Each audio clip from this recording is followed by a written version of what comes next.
What's going on, YouTube? Welcome again to another video. This one's going to be a short one. I just want to go over the mods that's already on the Jeep in a more in-depth kind of look, because I kind of brushed through it when I was doing the overview of the car, because it's just too much things to say in one video. I don't want to keep it too long, so this one's the video for the mods. So let's start with what we see in the front bumper, LED lights. We got a Smittybilt XRC Gen 3 winch. Comes with a remote, really nice remote. Comes with LED lights, also magnetized, so you can stick it on the bumper here while you're using it. As you can see, you have rugged ridge LED protectors. Show over here, and the LED lights on the front bumper is wired to the auxiliary switches inside, which I did after I purchased the Jeep, because that one for some reason wasn't connected. So it had its own switch, so it's like, I don't know if they were using it with the switch, but I just integrated it to the auxiliary switches inside. So so that's what I did. What else is there?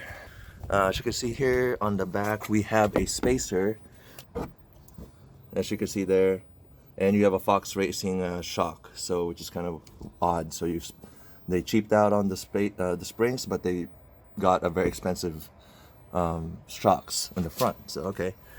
And for the wheels, we have a black Rhino Barstow Wheels in 17" by 9.5. I think -18 offset because it's sticking out.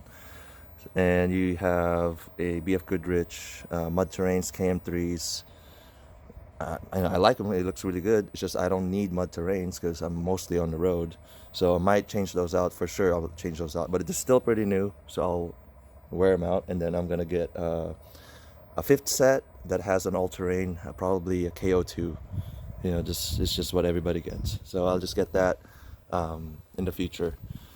And you have Smittybilt rock slider and a step all in one.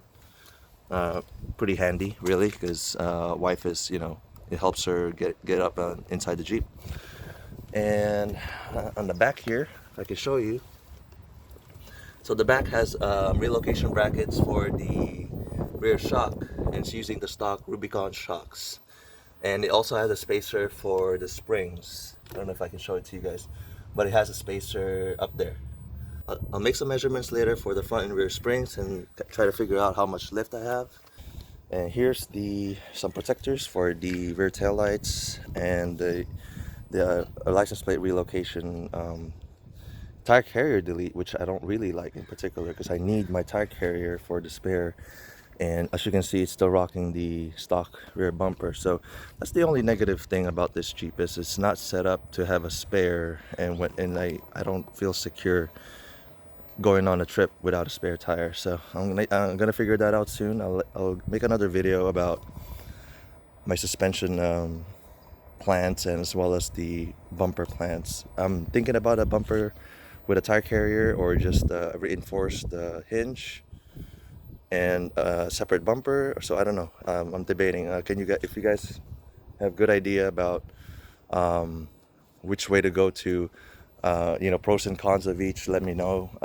I think I'm leaning towards the bumper with a tire carrier. It seems like it's, you have a strong bumper, and it's carrying your tire. It just feels more secure in my mind. So because it's 37" tires, and it's a heavy wheel, so I just just from my mind, it's just I don't want a lot of stress on my hinge in the tailgate. So those are the mods that's going on with the Jeep.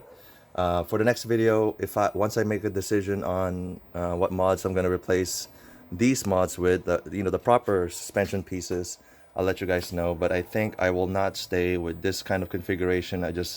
It's just not how I would do it. So I want to do it the way I would do it, which is a complete kit, matching set that's made, to go together. So that's what I'm gonna go for. So, all right. Hopefully this wasn't too long for you guys, and thank you guys for watching. I'll see you guys on the next video.